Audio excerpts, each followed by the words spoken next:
Good afternoon and welcome to 365 Days of Amazing Stories with Theo Mayer.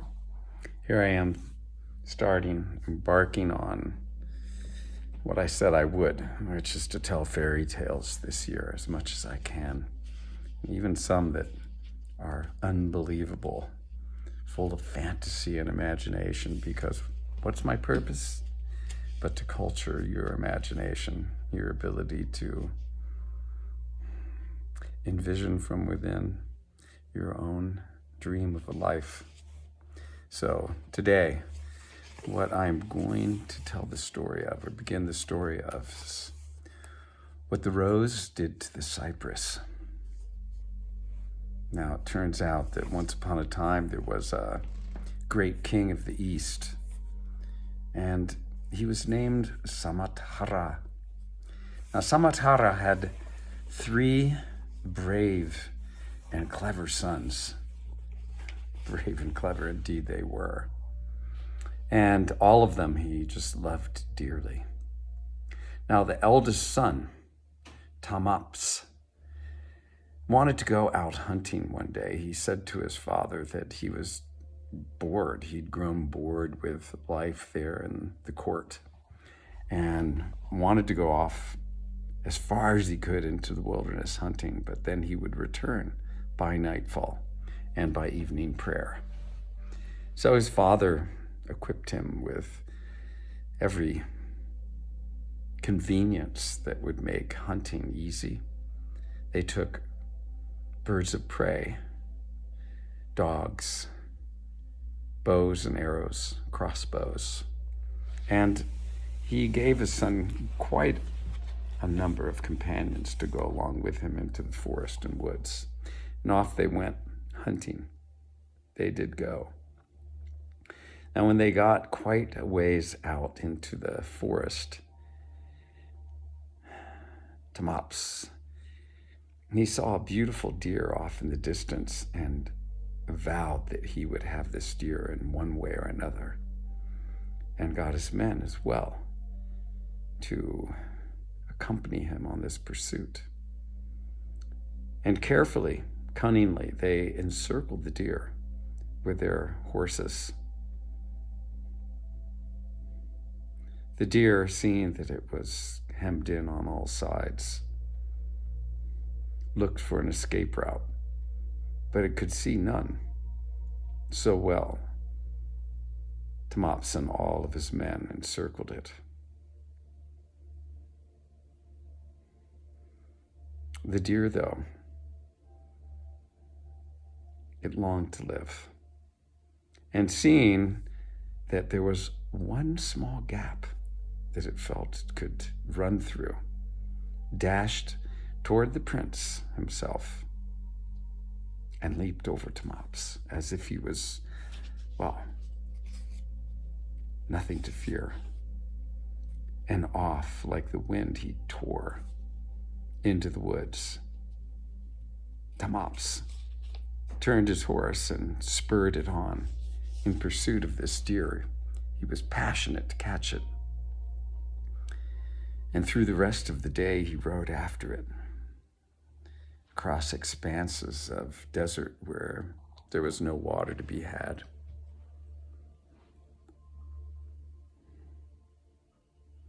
Eventually, the deer went over the top of a hill, and search as he might, Tamaps could not find it. At this point, he got down from his horse. Both were exhausted. Sweat covered his horse's flanks, dripped from his own face. The tongue of his horse hung out. It was so in need of water. And off Tamaps began to go, leading his horse by its reins, until the horse stumbled and fell and gave up its life. Tamaps went on. He had really no choice but to do so, and off in the distance he saw what appeared to be a tree. But in his state, he was not sure if it was a mirage, though he had nowhere else to go, so he went toward this tree, and eventually it appeared huge before him, with none other than a creek, a brook, spring that appeared out of the ground with green grass all around it, and then some distance further disappeared again.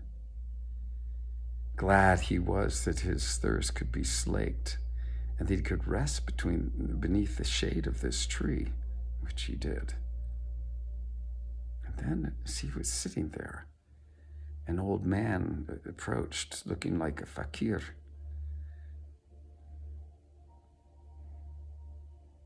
Tamaps did not know what quite to make of this, but the old man came up and greeted him, asked him what he was doing in this place. And Tamaps told him his entire story and said then, "Now that I've told you mine, please tell me, what are you doing here?" Tamaps at this point had made off in the distance a small and royal abode that the fakir, he realized, had come from. The old man, he said, "My story is you don't want to hear. And in fact," he said, "it is not worth hearing." But Tamaps was determined to hear it.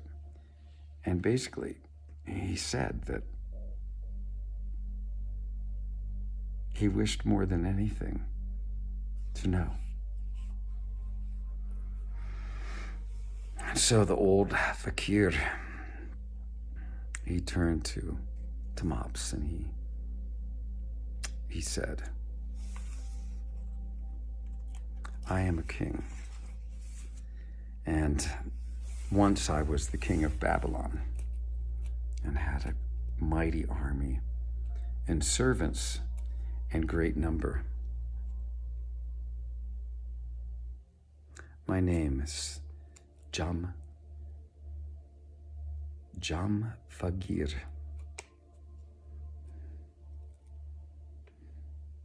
I had 7 strong and mighty sons. I was living in great luxury and happiness, presiding over my kingdom.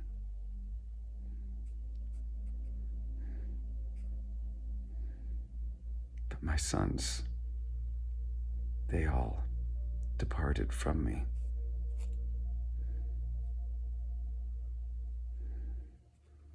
There was a king close to me, King Quimus, who had a daughter with no rival, more beautiful than any woman. And though many princes tried to win her hand, to marry her, she had created a riddle, or not created, but had a riddle that must be solved. And if a person could not solve it, they would be killed, and their head would be placed upon the battlements. Her name was Mirafruz, and many, many a prince have tried to win her hand, including my 7 sons, all of whose heads now decorate the battlements. The riddle that she asks is, what did the rose do to the cypress? And until one can find the answer to that riddle, she will continue to behead each and one of her suitors. And with that, we'll stop the story for a moment and pick it up tomorrow.